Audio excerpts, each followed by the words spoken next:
Buenas tardes, República Dominicana y el mundo. Esto es Radio Fit, el mundo del fitness en tu radio a través de Sol 106.5 FM, la más interactiva del país, llegando a ti cada semana con este contenido de fitness y salud para toda la familia. Hoy nos acompaña, como ya es costumbre y en muchas otras ocasiones, una coach sumamente certificada que sabe explicar los conceptos y que nos ayuda a desmoronar esos mitos que se tejen en la calle con el fitness y con la salud. Hoy vamos a aprender cosas muy importantes en términos de nutrición, de alimentos que estoy seguro que tú tienes en tu nevera o en tu closet o en tu, más bien, despensa. Así que vamos a ver qué tan saludables son. Bienvenidos a todos. También en el closet cuando uno esconde algunos dulces, alguna cosa. Giselle esconde algunos chocolates por ahí. Y me los como entonces, escondida. exacto, se lo comen Giselle tenía una en la Spice noche. Girl en el closet también y la dejó salir hoy.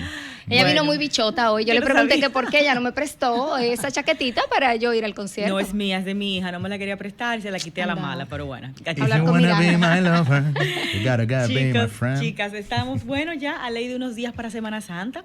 Lo que estamos por darnos el biquinazo, queremos los trucos, los tips de cómo eliminar un poquito de agua, cómo vernos mejor en esos días playeros y sobre todo en el resto del año, estar en perfecto estado, en la mejor forma posible, física, emocional y mentalmente. Aquí en la cabina tenemos a una apasionada, como ya bien Rey lo dice, una apasionada del fitness y sobre todo que investiga mucho y se prepara mucho para poder dar información certificada. Entre sus siglas están PICP nivel 2, aquí son unas cosas que ella me tiene que explicar que no entiendo, lo diga 40, ella. antropometrista Isaac, eso sí sé qué es, y ella tiene sus consultas tanto aquí en Santo Domingo como en Punta Cana. Ella es Lucy Coach, en Instagram la buscan así mismo como Lucy con Y, _coach. Y en el día de ayer estábamos grabando podcast con ella y surgieron muchísimas preguntas interesantes. Lucy, bienvenida a la cabina. Gracias por la invitación. Hola, Siempre Lucy. Es un placer estar aquí con ustedes. Qué bueno, corazón. Nuevamente. Pásame ese live para allá, Julie. Vamos ahí.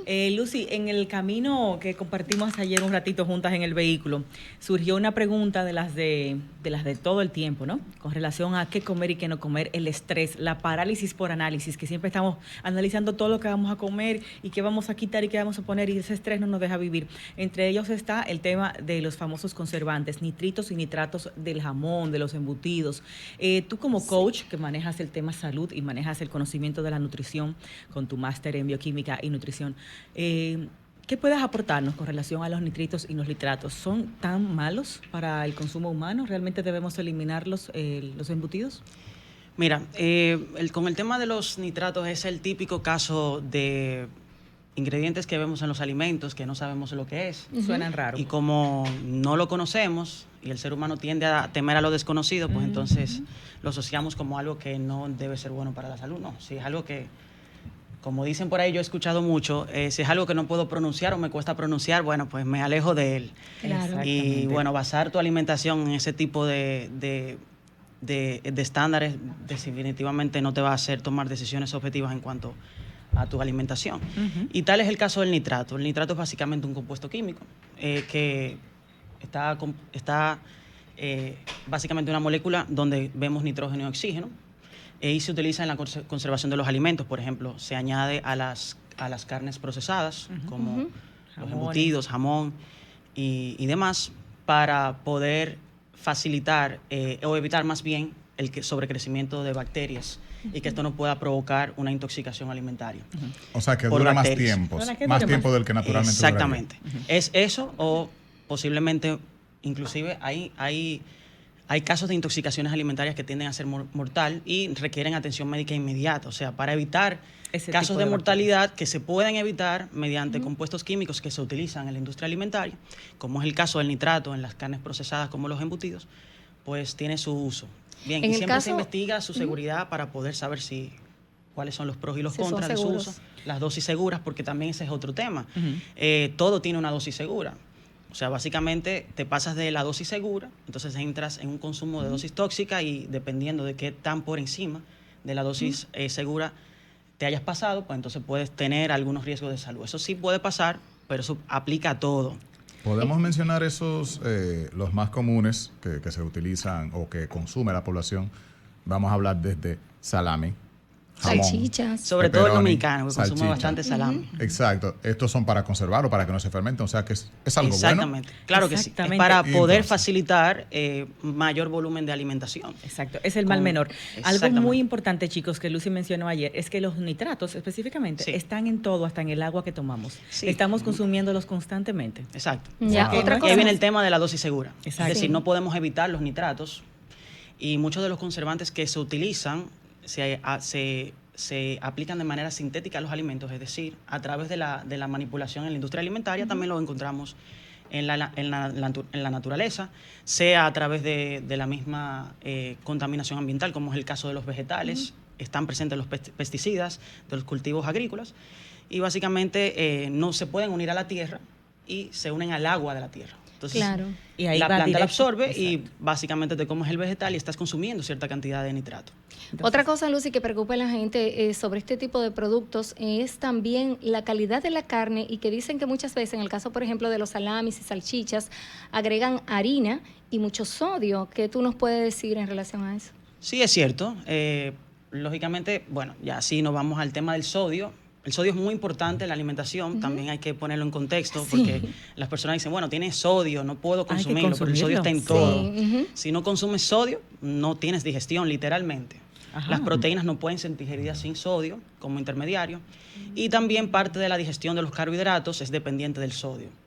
También necesitas el sodio literalmente para vivir. Si no está el sodio presente en tu cuerpo, pues no puedes generar contracción muscular, y eso incluye contracción cardíaca, es decir, que básicamente tu corazón no late, y sabemos lo que pasa si el corazón no late. Se puede acabó, se desmayar. acabó No el lo puedes juego. evitar, es necesario para el metabolismo humano.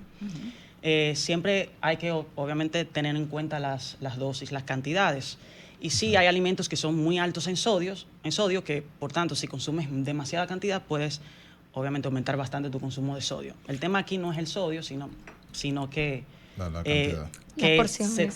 tengas obviamente un control de la porción. y el Pero nivel proteico que puedan tener. ahí ya viene que un tema tienen- importante. La mayoría de las personas que nos escuchan aquí, entiendo que son personas que están interesadas por cuidar su salud. Claro. Si nos vamos al fitness, personas que son asiduas en el gimnasio, cuidan su alimentación, y por ende hay un control de porciones en la alimentación para evitar el sobrepeso, es muy difícil que excedas un consumo de sodio. Sí. Pero por mucho. tenemos una amplísima audiencia que es gente que escucha la emisora permanentemente, hay ama de casa, hay gente de toda naturaleza que no necesariamente está todo el tiempo en el gimnasio, pero sí nos escucha como para entender lo que come, que también le hace mal. Entonces, esos embutidos son una parte, yo creo que Esencial en su dieta, en la posiblemente. dieta diaria de un dominicano promedio. Entonces, Sí, es me cierto. gustaría saber todas esas cosas que estamos mencionando, cada una de ellas, cuáles son los perjuicios que pudieran tener. O sea, hablamos, por ejemplo, primero de los nitratos, los conservantes. ¿Qué mal le puede hacer a mí, a mi cuerpo? ¿O qué tiene de malo? Es como dice ella, Lucy, que el veneno está en la dosis. Sí, en ese caso, y con el tema las del nitrato, cantidades. las dosis seguras no son bajas. Realmente, por ejemplo, la dosis segura del nitrato es un consumo de 3.5 miligramos por kilo de peso corporal aproximadamente. Para que tengas una idea, En función de salami, en función ¿cuánto es? a salami, estamos hablando de que, de acuerdo a entidades científicas, Sí. como la Autoridad Europea de Seguridad Alimentaria, han establecido que el consumo de embutidos aporta solamente un 5% del nitrato consumido en la dieta. Muy poco. O sea, que El no tema tanto. también está con el nitrito, que es una degradación metabólica del nitrato una vez es consumido en la alimentación. ¿Y entonces? El nitrito sí tiene una dosis segura más baja. Es más probable pasarte de nitrito que de nitrato. La dosis segura es 0.6 miligramos por kilo de peso. Y hay embutidos que sí le añaden directamente nitrito, que puede ser un poquito más nocivo en términos de la dosis, no del efecto como tal. El efecto es el mismo por intoxicación, por envenenamiento, por nitración, que es como se llama cuando te excedes de la dosis segura de nitrato. Pero es más fácil sobrepasarte de esa dosis con el nitrito. Lo podemos ver, por ejemplo, en los embutidos como nitrato sódico, nitrato potásico, igual nitrito potásico, nitrito sódico. También lo vemos con nomenclaturas como E249, que es el nombre de la nomenclatura química.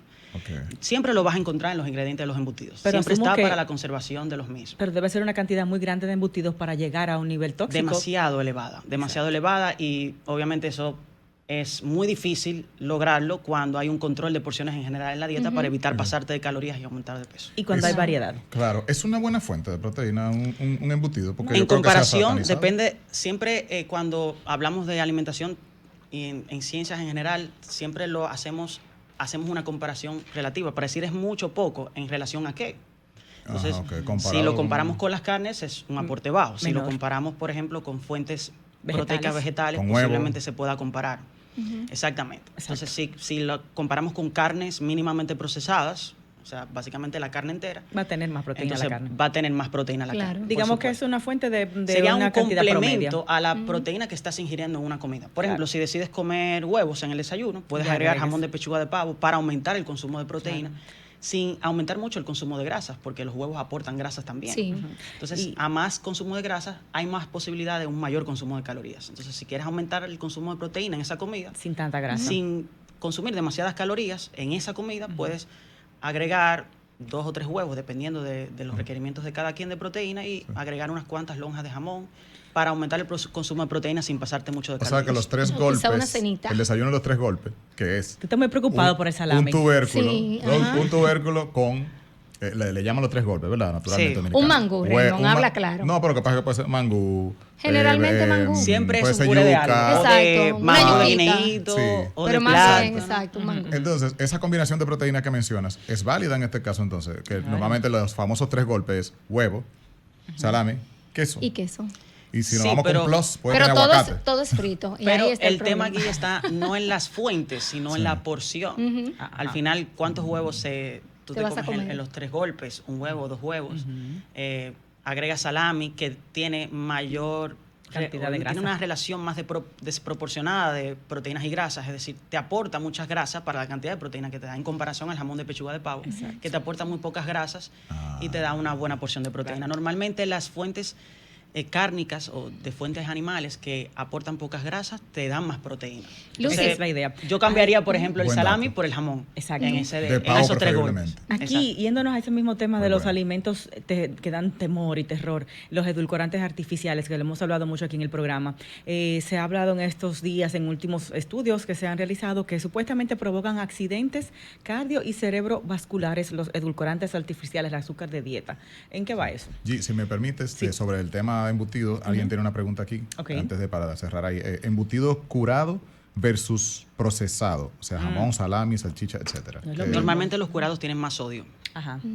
Los jamones serranos, ese tipo de cosas, los chorizos. Y también más aporte de grasas en general. O sea, que son menos saludables porque son menos proteínas y más grasa. No diría que menos saludables, serían menos encajable con una dieta de control calórico. Son más densos calóricamente. Exactamente. Entonces, es que no se pueden consumir. Lo único, como me refiero con el tema de que encaje más o no, es que hay que controlar más las porciones. Exacto. Pero en términos como de calidad, quizás sí son mejores. Calidad de la proteína, por ejemplo. No, el aporte proteico por peso viene siendo igual, siempre y cuando, si comparamos 2 embutidos con un aporte de grasa similar. Y igual recuerden siempre el tamaño de la porción va a pesar. Te dan menos proteína, normalmente. Con los curados no pasa tanto, porque, por ejemplo, el jamón serrano por cada 100, 120 gramos te aporta unos 12, 15 gramos de proteína, que es una buena cantidad. Me encanta. ¿Cuál es el que da menos proteína, que no te escuché bien? Normalmente los que tienen muchas grasas y, por ejemplo, chorizo, salami, las salchichas. Mientras más proporción de carne tengan por peso, normalmente dan más proteínas. Es decir, mientras más artesanales son, normalmente más proteína aportan, porque tienen menos harinas. Muy bien. Ok, bueno, edulcorantes los consumimos casi todos los días y supuestamente nos provocan accidentes cardiovasculares, cerebrovasculares. Entonces, tampoco los podemos consumir. Al final, ¿qué Mira, lo que vamos a hacer, eso no es nada nuevo, la correlación de consumo de edulcorantes artificiales y naturales, digámoslo así, aunque todo proviene de la naturaleza, hasta lo artificial, porque se extrae de la naturaleza, se modifica en un laboratorio y la fuente fue la naturaleza. Claro. Entonces todo es natural. Si lo llevamos al contexto de lo que realmente es algo natural, que simplemente es algo que proviene de la naturaleza. Entonces, los edulcorantes, digamos, sin calorías o bajos en calorías, porque todos aportan cierta cantidad de energía, calorías. Lo que pasa es que algunos aportan tan poco que desde un aspecto nutricional no vale la pena cuantificarlo. Pero desde un aspecto químico sí hay un aporte energético que viene con su consumo. Eso es lo primero. Entonces, con el tema de su correlación con accidentes cerebrovasculares y cardiovasculares, eso no es nada nuevo. Eso se viene diciendo desde hace muchos años. Sobre todo, voy a hacer mucho hincapié en el tema de los accidentes cerebrovasculares, porque es algo que ha sonado más en los últimos años, porque se ha mencionado mucho a raíz de un estudio observacional que salió en el 2017 por la AHA, la American Heart Association, que es la Asociación Estadounidense del Corazón. Y bueno, básicamente observaron cerca de 3.000 hombres y mujeres por encima de 45 años y la incidencia o riesgo en accidentes cerebrovasculares asociados a factores relacionados con consumo de calorías, diabetes, riesgo genético de Alzheimer, también nivel de educación, edad, género, etc. Y bueno, las conclusiones se dieron en que el consumo de bebidas, específicamente bebidas endulzadas con edulcorantes artificiales, aumenta 3 veces el riesgo de accidentes cerebrovasculares. Rayos. Wow. Entonces, cuando tú ves Con esa relación conclusión... a otro endulzante. Otro tipo de azúcar, por así Azúcar decirlo. natural. Exacto. Exactamente. Ese solo factor. Wow. O sea, simplemente ese factor, tú consumir de manera frecuente bebidas endulzadas con edulcorantes artificiales, aumenta tu riesgo 3 veces Wow.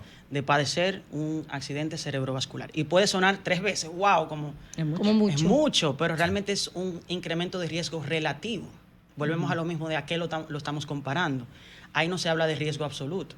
Se oye 3 veces más de riesgo, wow, o sea, es mucho, Me voy a morir. pero mira cómo funcionan los datos. Al final tú tienes que compararlo a algo.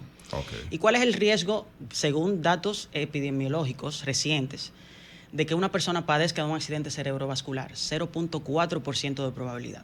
Muy poco. Que si tú lo multiplicas por 3, es 1.2%. Sigue Claro. siendo un riesgo muy bajo. En Sí. español, en dominicano, significa que 1 de cada 100 personas Está puede en padecer riesgo. de accidente cerebrovascular.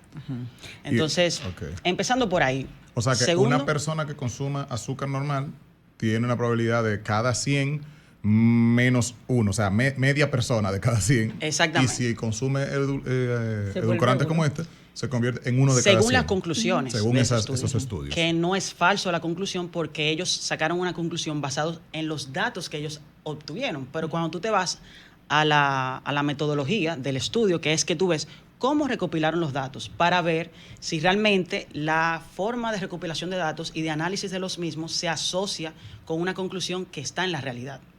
Wow. El estilo Tú de puedes vida. concluir algo, yo puedo obtener datos erróneos y sacar Una una muestra. conclusión basada en datos erróneos. La conclusión no está mal. Si los datos Claro. fueran reales, Exacto. la Claro. conclusión estuviera bien. Y me comentaba que estos grupos de personas que tomaron, no se analizó cuál era su estilo de vida, si tenían obesidad, si tenían Sí, hipertensión. bueno, se si analizó tenían el consumo de precondición. calorías.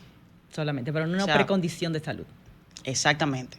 Sí, riesgo genético, se vio otras cosas relacionadas con el estilo de vida, edad, género, no se profundizó en otras variables que pudieran afectar, pero también hay otro factor, y es que normalmente los estudios cohorte o los estudios observacionales, que fue el caso de este estudio, se obtuvieron datos a través de entrevistas, que no son formas de recopilación de datos muy fiables. ¿Por Sí, qué? claro. Porque a las personas no tengo puede control manipular. de que una persona pueda mentir al decir información o se le olvide algún detalle. Cierto. Entonces yo estoy básicamente recopilando información que no tengo forma de verificar que sea real o que sea incompleta. Solo la palabra de la persona. Exactamente. Pero ese estudio no me parece muy válido entonces. Entonces, no es totalmente descartable porque mira a lo que viene este tema aquí. Es que, bueno, ves algo en un estudio observacional. Bueno, se obtuvieron datos por entrevistas. No es tan fiable, pero tengo esa información ahí. Tengo que sacar otro estudio para ver si los resultados se reproducen de la misma manera. Claro. Y luego entonces hacer estudios en donde haya una experimentación más profunda, donde yo obtenga datos de manera más fiable y ver si los resultados son los mismos.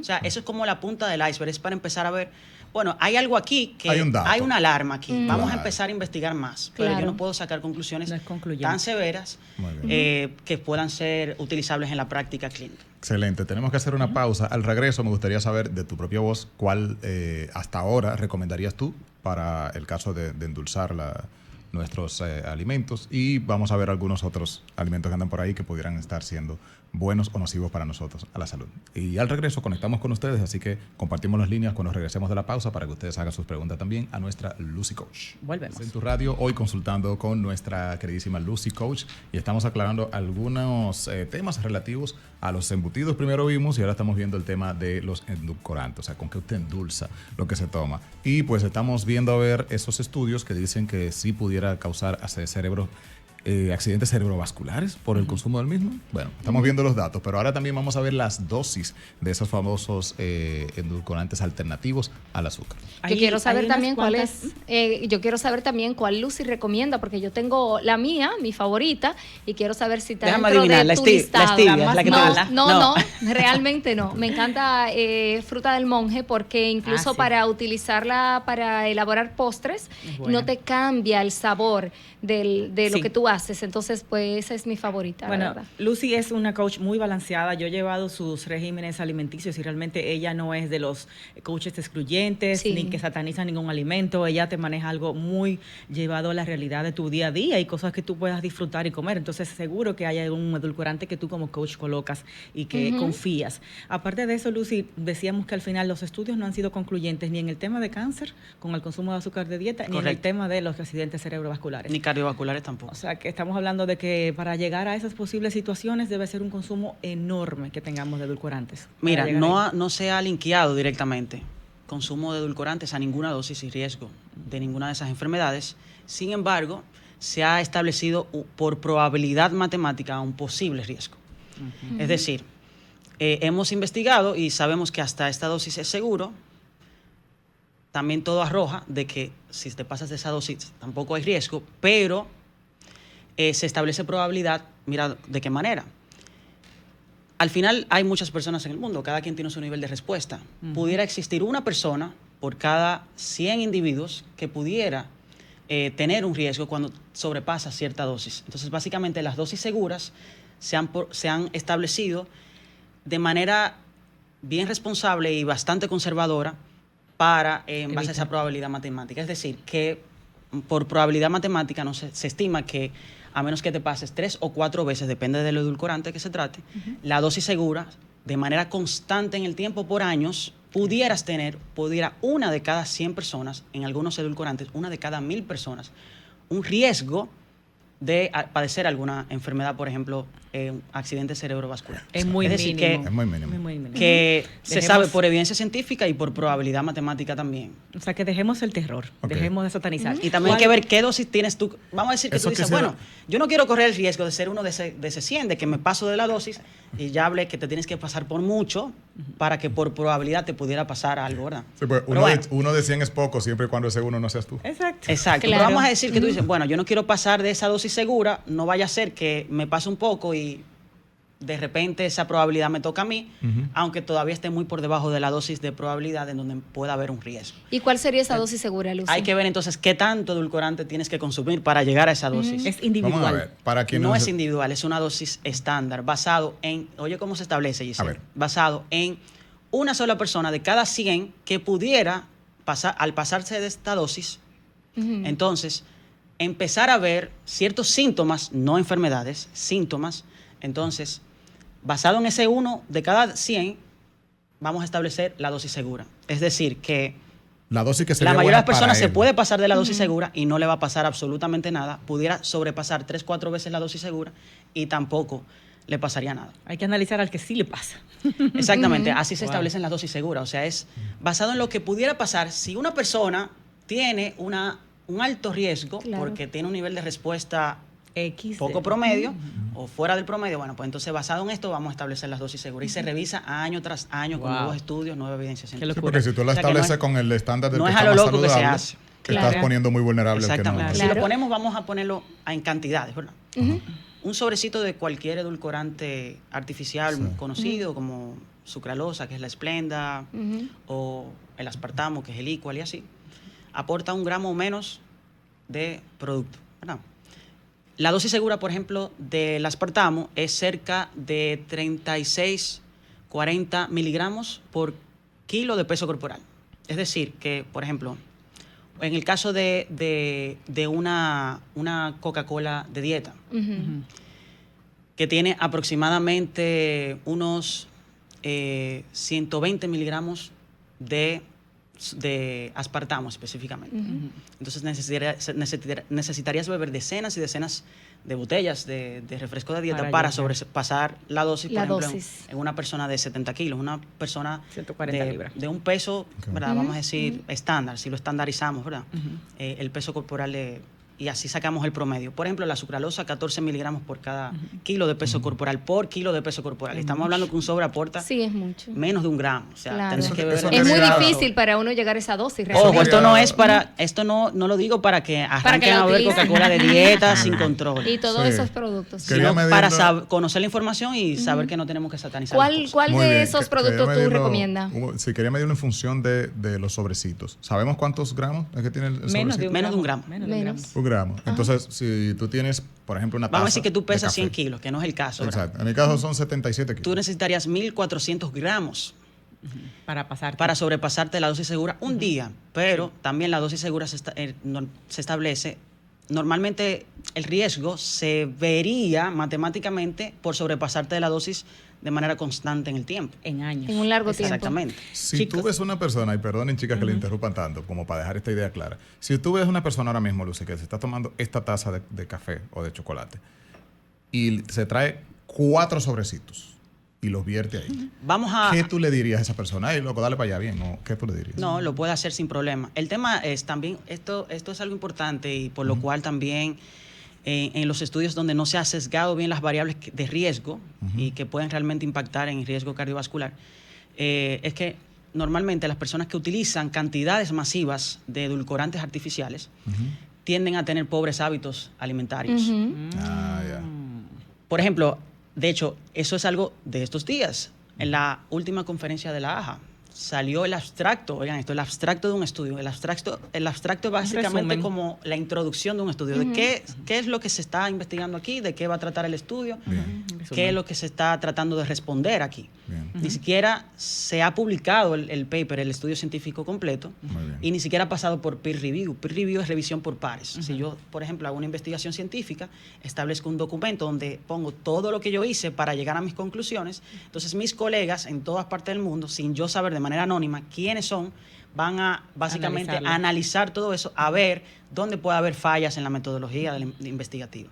Entonces, eso es peer Lo- review, lo hace para más poder seguro. validar que un estudio realmente tenga más peso en su metodología y conclusiones. Sí. Este estudio no ha pasado por peer review, no se ha publicado el texto completo, por ende no sabemos cómo se investigó, qué fue exactamente lo que se hizo para investigar en cuestión, para llegar a las conclusiones.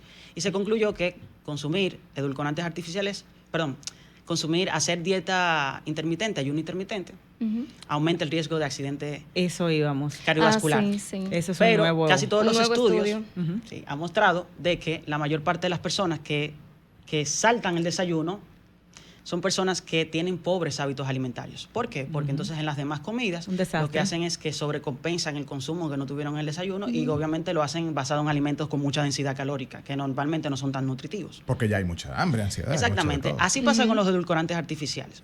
Otros estudios han mostrado que se asocian directamente con pobre calidad de la alimentación cuando consumes demasiado. No es que todo el que consume muchos edulcorantes artificiales tiene una pobre calidad alimentaria, pero sí se ha asociado que normalmente las personas que consumen muchas bebidas endulzadas con edulcorantes tienden a tener una pobre alimentación. Que tú ves una persona que va a pedir comida rápida y dice, bueno, dame una Coca-Cola de dieta para compensar. sentirse Claro. menos mal. Ajá. Exacto. Bueno, Sí, chicos, así. tenemos varias preguntas chulas aquí con Lucy. Ojalá que nos dé Adelante. tiempo. Entre ellas estaba el asunto del ayuno intermitente, pero para finalizar el azúcar, Lucy, ¿podemos usar libremente cualquiera de las azúcares? Sí, de ya es un dieta? tema de preferencia. Todas han mostrado ser seguras por decenas Ok. de entidades científicas. Unas tienen más evidencia que otras, pero todas tienen evidencia de peso para mostrar su seguridad. Por ejemplo, en mi caso a mí me gusta la sucralosa. ¿Por qué? Porque con poca cantidad de producto genera Haces- mucho efecto endulzante. Ok. Por ende, necesitas poca cantidad y no cambia o no altera tanto el sabor de los alimentos. Sí, eso Exacto. es importante. Por ejemplo, hay personas que les gusta el stevia, a mí particularmente Sabe a no me rayo. gusta. No tiene nada que ver, como dije, con seguridad, todos son seguros, ¿Sabes, Rayo? pero tiene un Preferencia de aftertaste sabor. medio amargo. Sí. ujú. Y A mí me entonces gusta mucho. azúcar morena, azúcar negra. Eres con feliz miel. porque tú no engordas, tú no perteneces a este grupo. Pero ya, Entonces- Lucy está diciendo que no hay Tú no ninguna puedes diferencia. opinar, Raymond. Tú puedes opinar. Yo Lucy, sé. la conclusión del ayuno intermitente relacionado a los infartos tiene que ver con saltarse el desayuno, básicamente. ¿O cuál es el tema ahí Mira, con ese lo estudio? mismo, basado en un estudio observacional, como hablamos ahora con los edulcorantes y asociación de riesgo de accidente cerebrovascular. Básicamente, se recopiló data del 2003 al 2013 para ver riesgo de infartos en individuos que hacen ayuno intermitente. Específicamente, llevan un consumo alimentario durante 8 horas del día y el resto del tiempo entonces no comen. Básicamente hacen un ayuno por tiempo restringido, 16-8, que es el más conocido en el fitness. Sin embargo, el ayuno intermitente se popularizó como protocolo nutricional de manera voluntaria en las personas, o sea, que yo decida hacer ayuno intermitente como mi estilo de alimentación. Porque muchos lo hacen o lo hacemos a partir sin, del 2010. Estamos hablando que es querer. data desde el 2003. Se convirtió en un Antes de eso, régimen. exactamente, algo de moda. Antes de eso, lo que refleja la data es que la mayor parte de las personas que saltaban el desayuno normalmente no lo hacían de manera intencional, simplemente No le porque gusta. su agenda no le impedía poder desayunar y bueno, no desayunaban o por tema de preferencia, no porque decían yo voy a hacer ayuno intermitente porque es bueno para la salud ni nada por el estilo, simplemente porque su agenda los llevó a eso. Hábito de mostrado- Y no. los hizo Sí, caer en esa comodidad, por ventana así de consumo de decirlo. 8 horas, por ende fueron parte de la población, la muestra investigada. Hay una diferencia en la muestra de las personas que lo hacían porque sí, porque toca, y de quienes lo están haciendo Sí. ahora como un Sí, plan. sí. Ok. Cuando vemos otros estudios donde se investiga más a fondo, se ha asociado que normalmente las personas que saltan el desayuno y por ende hacen ayuno intermitente no intencionado, tienden a tener pobres hábitos alimentarios, como mencioné, Claro. y pobre calidad en la alimentación. ¿Y lo del Entonces, ayuno intermitente intencional? Entonces, ahí viene el tema. Hay estudios que han mostrado que el ayuno intermitente incluso reduce el riesgo cardiovascular cuando se hace como Claro. protocolo Como un plan. para reducir el aporte calórico. Genial. Yo creo que tiene Fíjense la mucha- palabra clave aquí, déficit calórico. Déficit. Al final es comer menos. Pero ¿qué pasa? Hay otros estudios que han mostrado en donde si se lleva un déficit calórico igual a una muestra de individuos que hizo ayuno intermitente, o sea, ambos grupos consumieron las mismas calorías, llevaron el mismo déficit calórico, simplemente que un grupo lo hizo con ayuno intermitente y otro con una frecuencia alimentaria normal, desayuno, almuerzo y cena. Ambos mostraron Lo mismo mismo. reducción de Mismo factores de riesgo en resultado. accidentes. Mismo resultado. en No es mágico el cardiovascular. ayuno intermitente. Exactamente. Yo creo que tú has dicho algo muy clave, y es que todo el que hace un plan específico de dieta está haciendo un plan en su vida, y algunas otras cosas está cambiando. Es como el Exactamente. mismo tema del alcohol, la cerveza que hemos mencionado antes. La cerveza como tal, eso es lúpulo, cebada, ahí no hay nada, ahí no hay alcohol. Ahora, el tema es que periférico a la toma de cerveza, ¿qué es lo que hay? Hay más Es una cosas. actividad social, Claro, a la 1 de la una cerveza mañana. te puede aportar promedio un 4% de alcohol. Es Y un poco de es carbohidrato. relativamente poco. El tema es Es lo que Lo hay que te alrededor comes, de ese coro exacto, social. ¿Y qué alrededor de- ambiente tiendes a consumir ¿Qué alcohol? ambiente? ¿Te Porque la duermes comida tarde? sabemos que no solo combustible, es también Claro. cultura, es también ambiente social. Sí. Y todo lo que viene asociado a eso es lo que puede inducir a sobrealimentarnos. Claro. Y de ahí viene el tema del aumento de peso corporal. De hecho, en este estudio observacional que asoció ayuno intermitente como estilo de alimentación A y aumento de infartos. aumento de riesgo de infartos, también se vio que estas personas que saltaban el desayuno, como dije, tenían pobre calidad en la alimentación y también En el sueño. muchas de estas personas tenían un índice de masa corporal muy elevado. Mucha grasa. Es decir, estaban en sobrepeso. Claro. Y sabemos que el sobrepeso es un factor de riesgo directo Exacto. de infarto. infarto. Entonces no se separaron las variables. ¿Qué tanto incidió el tema del aumento del ayuno intermitente?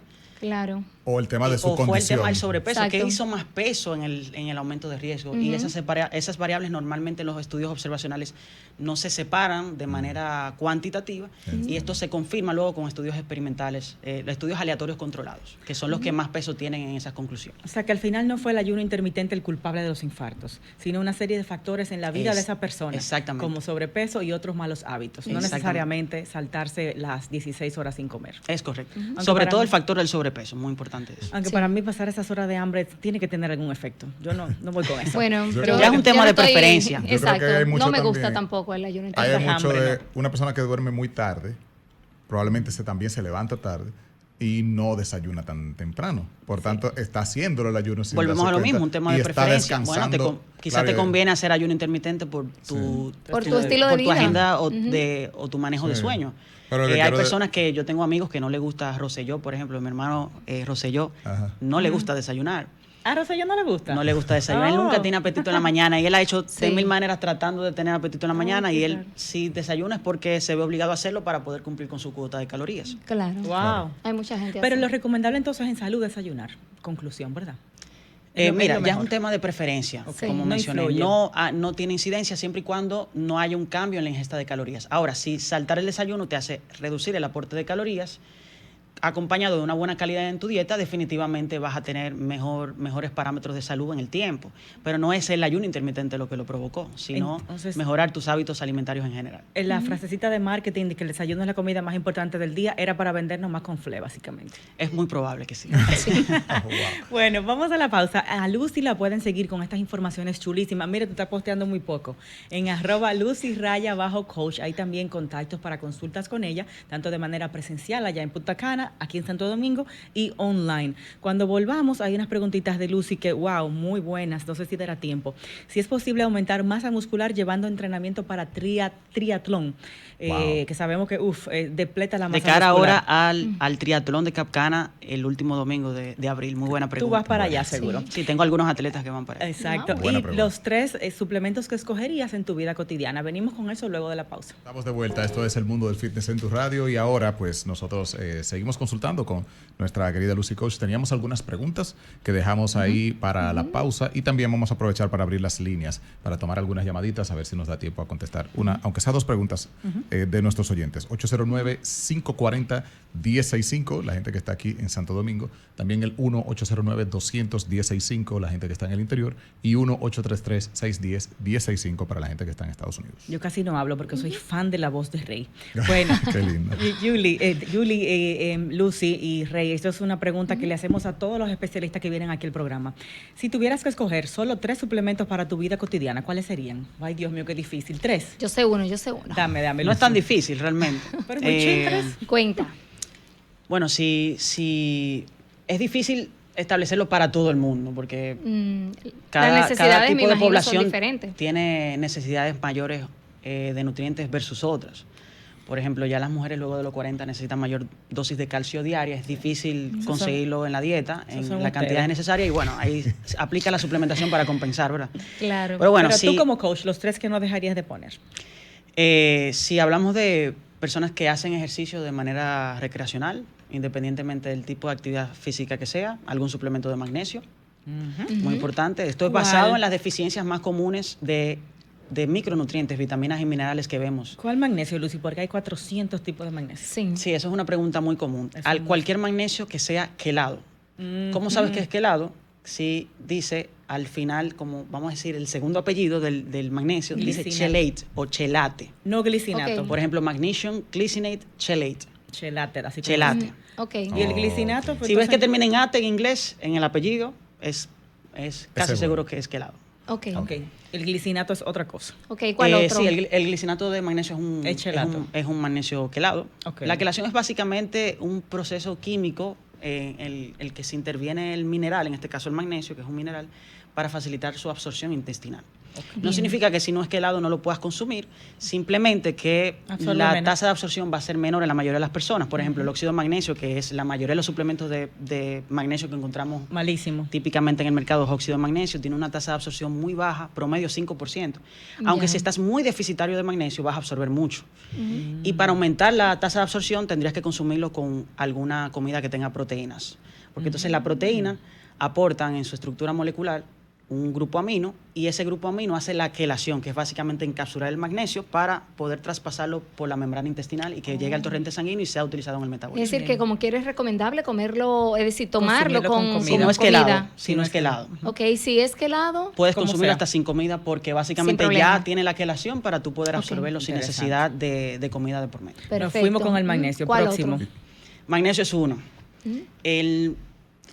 El citrato de zinc puede ser picolinato de zinc. Igual, zinc es un mineral que sea Ajá, quelado. Digo ¿por qué? picolinato de zinc o citrato de zinc porque es quelado, más absorción y porque tiene mayor proporción de zinc elemental por peso de producto. ¿Por qué el zinc? Porque si tendría que definir top 5 de deficiencias de minerales, el zinc está en ese top 5, junto con el magnesio. Y con la vitamina D. Bueno. Y la vitamina D. Muy bien, Giselle, ese es Por otro eso de dije, los es tres. uno, es uno. Esos tres. En el caso de que sea, sobre todo, magnesio, zinc, vitamina D3 en hombres, mujer, yo diría que magnesio, hierro y vitamina D3. Hierro M. Y hemo.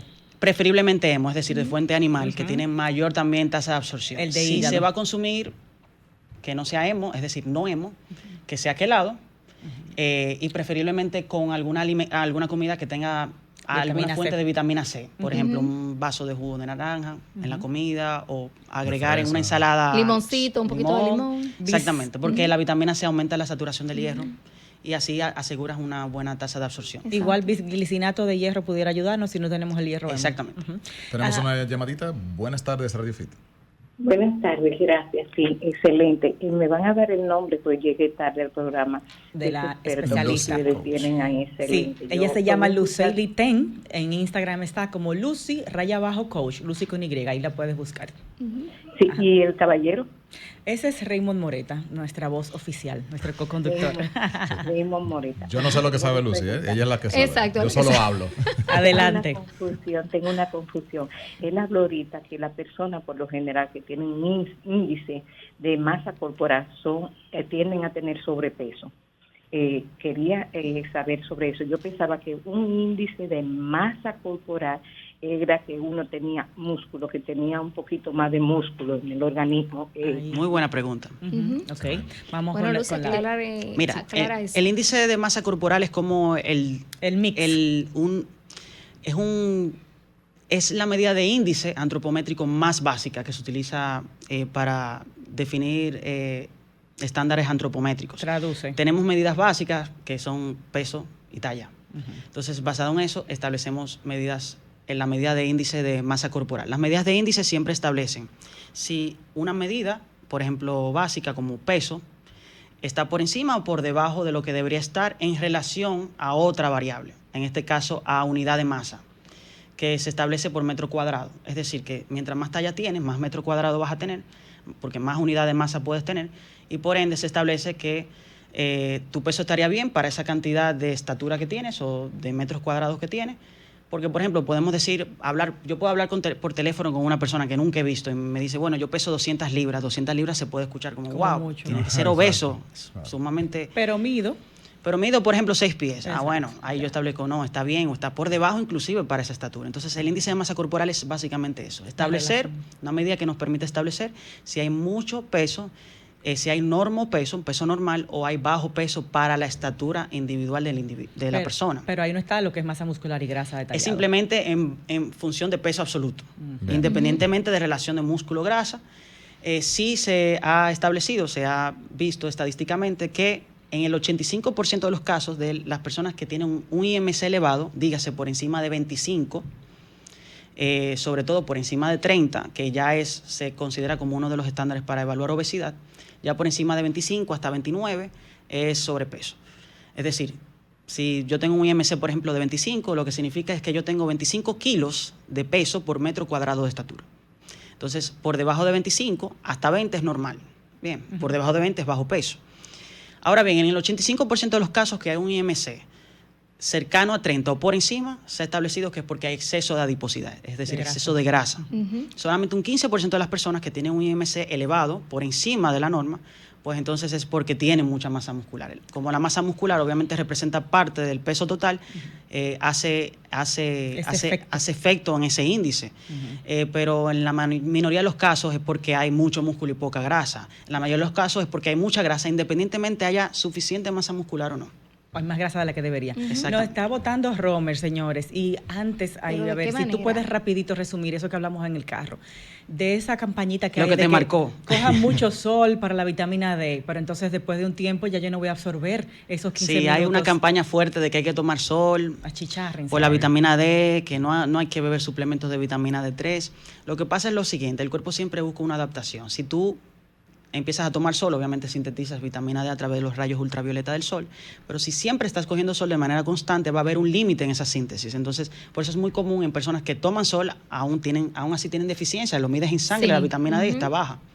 Entonces, eso es verdad. Por eso es importante también chequear esos valores y compensar con consumo de suplementos. Es decir, y después exceso también de exposición solar, sabemos que envejece rápido la piel. Y cáncer de piel. O sea que esos 15 minutos diarios no nos van a surtir el mismo efecto en lo que es absorción de vitamina D. En el tiempo no. Exacto. O sea que dejen de llevarse, señores, de esos consejos para que eviten cáncer de piel y envejecimiento prematuro. Combinar las dos cosas. Supleméntese, háganse analíticas y coja su sol moderado.